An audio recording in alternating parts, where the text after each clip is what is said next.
Well, my phone rings, and I get the word like, hey, get down here. Dustin Tokarski's in the police station. I'm like, what? Oh, we're going to have the goaltenders fight. When was the last time you saw this? Holy shit. Now we're like scrambling. I'm telling the trainers, you got to go run and tell Tokarski he's got to get dressed. Unbelievable.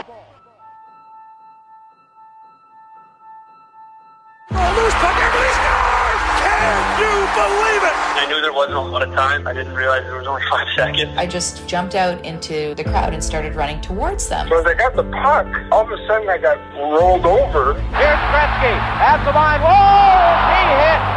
Gretzky really belted by McCreary, and he is hurt. It was his last shift in the NHL. He never played again. Don't you ever let that bird stand in your crease. If he's there, you run him the over. He was a beauty. I'm James Duffy, and this is Beauties, hockey's greatest untold stories, the podcast based on the book of the same name, which is now available. We aren't going to share all of the book's stories on this pod, just a few. Today, a bonus, a pair of tales from 2 key members of the 2020 Stanley Cup champion Tampa Bay Lightning, Captain Steven Stamkos and Coach John Cooper. First, the Carjack comeback. In another fight, the only people not fighting are the goaltenders now. Coach John Cooper feels like he's in a Slapshot sequel. He's watching his minor league team in a full-scale brawl. This after getting to the game late because he spent the day at the police station with his goalie.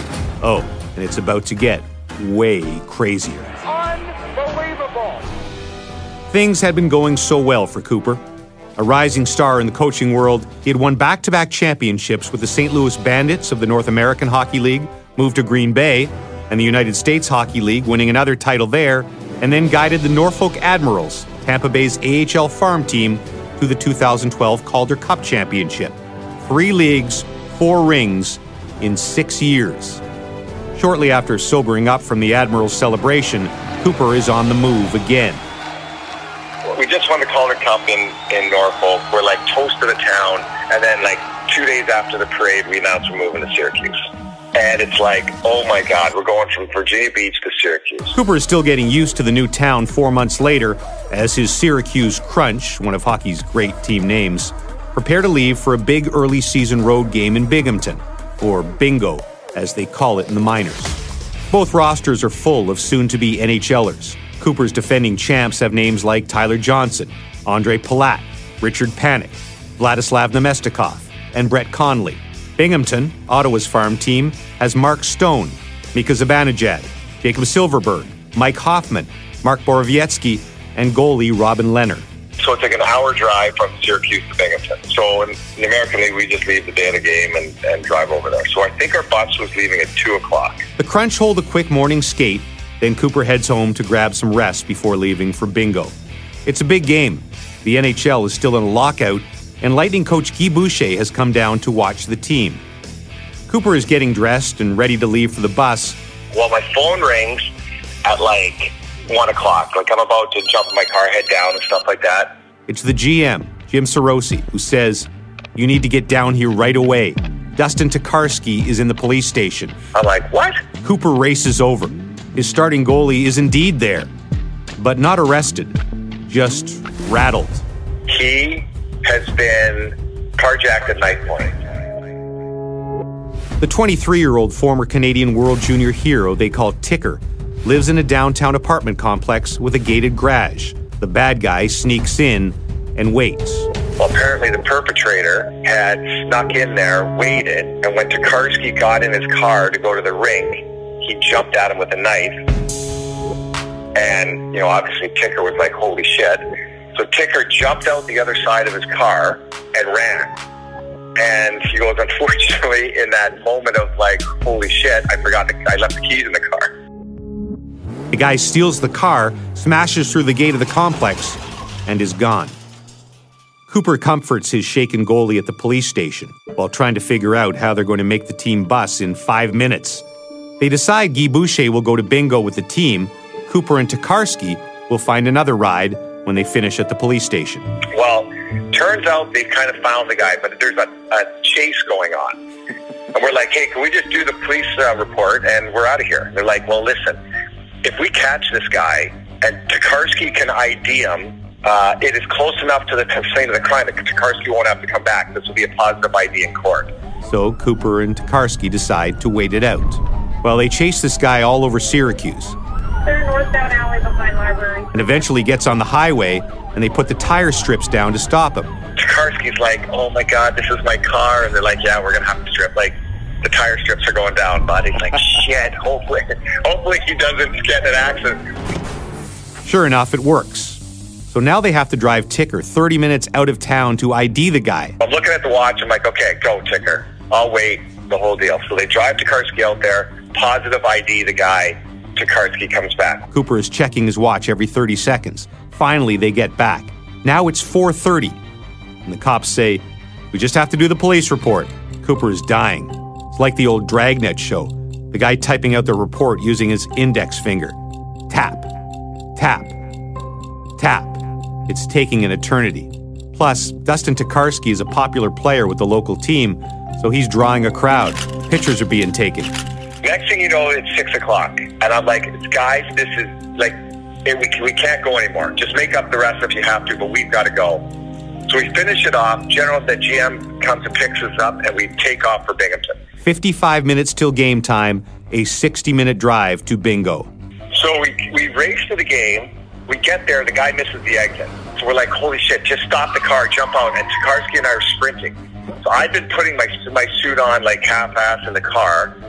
We get there, the anthem's going on. It's like, Ticker, obviously you're not playing tonight. Just sit in the locker room. Don't even get dressed. So Cooper sprints out onto the ice. In Binghamton, you have to walk across the ice to get to the bench. So I have to walk on the ice during the anthem, and I put my tie on while the anthem is going on the bench. Cooper can feel his team collectively wondering, what the hell happened? Is our goalie all right? He tries to assure them everything is okay, but it's not the ideal bench buzz as the puck drops. Backhander, score! Tyler Redford, big drive, score! Takeaway, down low, feed the middle, score! Launch for Bieski, shot one in, wow! It's the 5th goal for Binghamton. Next thing you know, we are down 5-0. Riku Helenius is in goal for the Crunch, and Robin Lehner for Bingo. Robin Lehner looks like a box lacrosse goalie in the net. Like there's all pads, you can't see anything. And our guy looks like the opposite. He looks like a field lacrosse goalie. And he isn't getting any help. It's just a bad night for Syracuse. We had one of those teams, though, if we were the kind of attitude, if we couldn't beat you on the scoreboard, we'd beat you up. And that's kind of our mentality was. And I remember halfway through the game, Jared Nightingale, Leonard covers up the puck, and Nightingale goes in completely late. Save, rebound, covered up, the whistle blows. There's a big pile now in the crease. And it's a full-scale line brawl. Oh, more punches being thrown here. The goaltender is now dropping the glove. And a big right from the Leonard, just sucker punch, panic in the back of the head.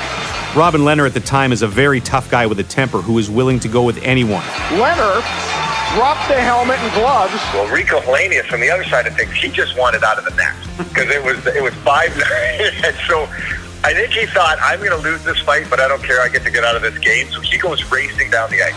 Oh, and here comes Helenius. Oh, we're going to have the goaltenders fight. When was the last time you saw this? Leonard and Helenius have dropped the gloves. All the paraphernalia is off. A big right from Helenius on the side of the head of Leonard. They're tied up. Leonard now gets a couple. Helenius lands the right. Helenius is down. The linesmen now finally come in. Not the most rational plan, but it works. When the brawl ends, Helenius and Lehner are both ejected. Well, Leonard will be escorted to his locker room. Cooper has no goalie. So now we're like, holy shit. We told Tokarski he didn't have to dress. So now we're like scrambling. I'm telling the trainers, you got to go run and tell Tokarski he's got to get dressed. This poor guy gets carjacked at knife point. His car gets destroyed in the police chase. He has to ID the carjacker, sprint to the game, and now they have to stick him in the middle of a 5-0 blowout brawl fest. Cue the great Carjack comeback. Now a shot scores, Corey Conacher. Corey Conacher scores, 5-1. Up top, Barbario scores. Mark Barbario, 5-2. Connolly a try, he scores. Brett Connolly, 5-3. Banging away in front, they score. Andre Palat, 5-4. Wyman moves down low, in front, score! Tie game! JT Weinman, 5-5. And 3 minutes and 44 seconds into overtime, Panik with space right wing, feeds across, they score! Syracuse wins! Richard Panik. The Crunch win, 6-5. Wins it for Syracuse, 6-5. Unbelievable. Get ready for the comeback, comeback, comeback. Just unreal, Cooper says with a laugh. I've coached in a lot of different leagues and seen a lot of crazy things, but nothing quite like that day. Ticker ends up on the TSN ticker a few months later, traded to the Montreal Canadiens. That very same season, Tampa fires Guy Boucher and names Cooper as his replacement. The Carjacker is also on the move to jail after pleading guilty. Tokarski's stats line for that fateful day will never be matched. 34 minutes and 14 seconds played, 14 shots, 14 saves, 1 carjacking at knife point, gets the W, and Player of the Game honors.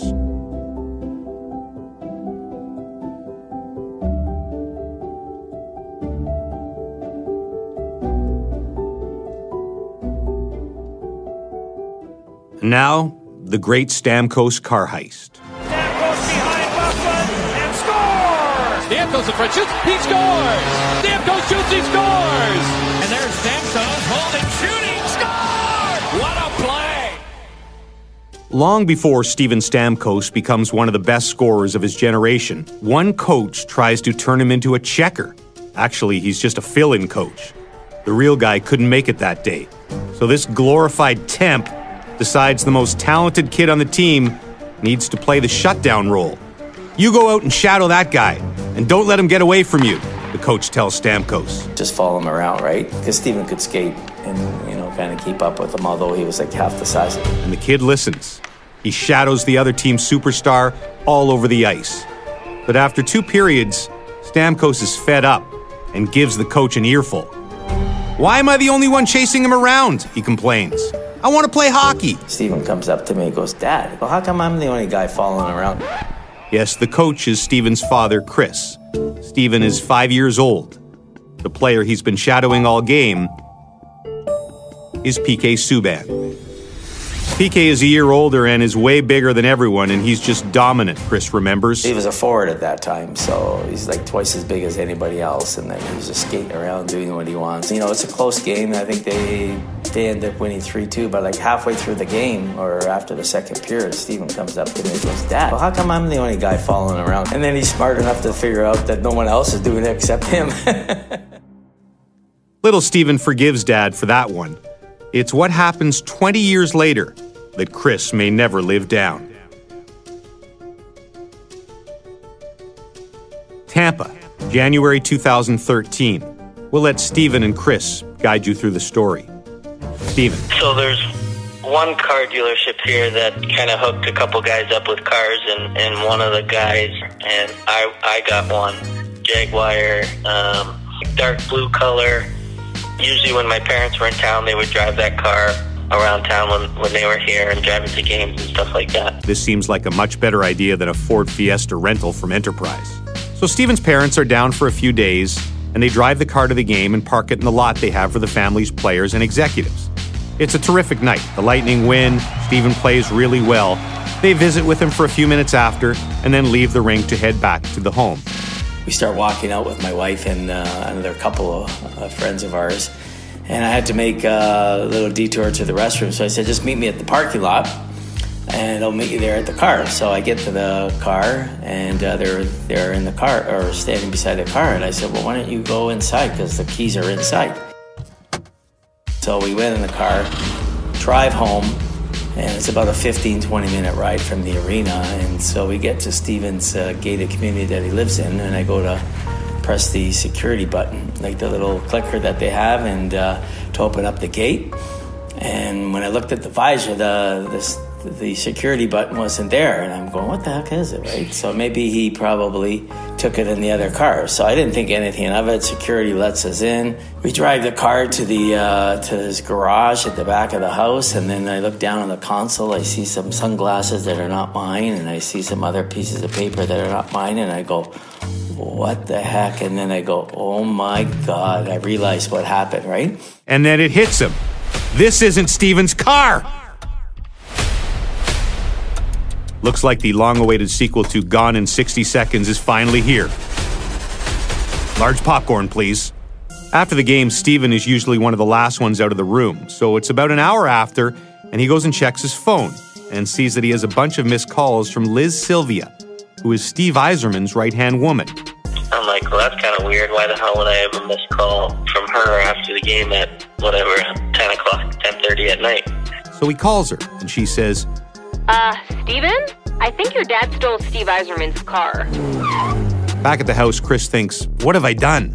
He realizes it almost right away because he knows that Yzerman has pretty much the identical car to Steven. So he's sitting up there in the garage saying, I just stole the GM of the Lightning's car. I mean, it could have been worse. It could have been...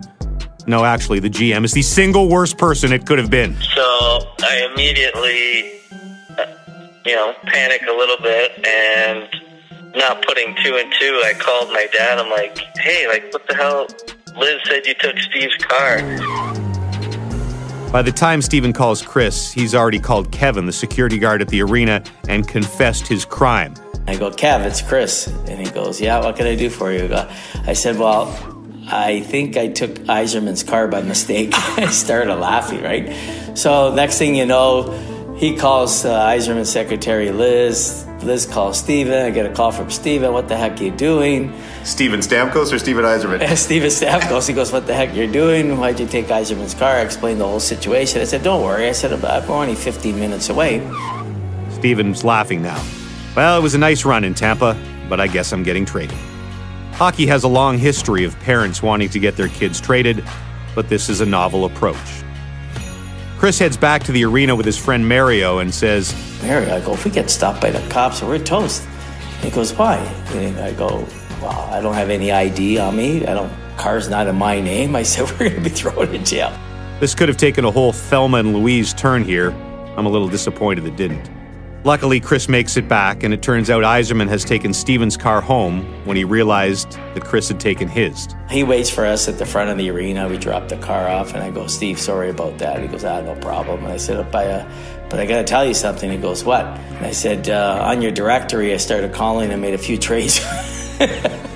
He started laughing, and then we exchanged cars, and that was it. So Steven thinks the whole thing is hilarious now.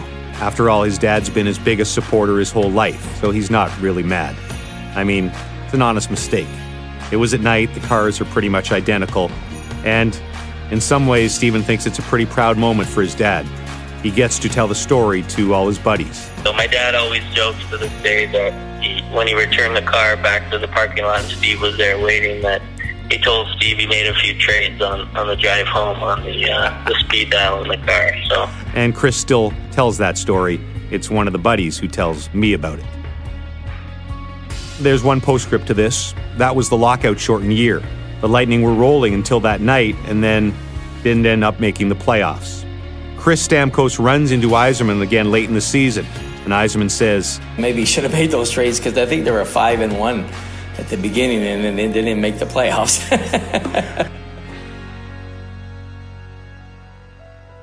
Beauties is written by me, James Duthie, and produced by Christoph Mamona with the support of TSN and Bell Media. The book Beauties is available wherever you get your books. I think you'll like it. And don't forget to listen to our after show, Rubber Beauties, with the cast of the Rubber Boots podcast. You can find it where you find the Rubber Boots pod. Beauties,